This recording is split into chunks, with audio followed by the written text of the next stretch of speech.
Life is too short. Kaya wag mong sayangin ang buhay mo sa kalungkutan. Yung feeling mo, nalulugmok ka, nahirapan ka na, hingi ka ng tulong. Huwag mong suluhin kung ano man ang nararamdaman mo. Huwag kang magpatianod sa kalungkutan. Huwag mong sisihin ang sarili mo sa mga bagay-bagay. Alisin mo ang mga negative thoughts. Palagi kang mag-move forward na ang buhay, kahit gaano man kahirap o ano man ang mangyayari sa iyo, madapa ka man ng ilang beses, bumangon ka, tumayo, at magpatuloy ka lang sa buhay. Lahat ng masakit na pangyayari sa buhay, malalampasan mo.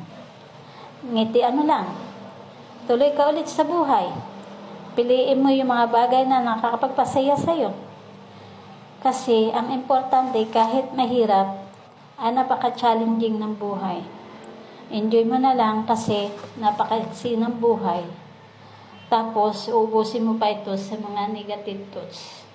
Kaya mga kalods, kung ano man ang pinagdadaanan nyo, ay makakayanan nyo yan. Basta, magtiwala lang kayo kay God.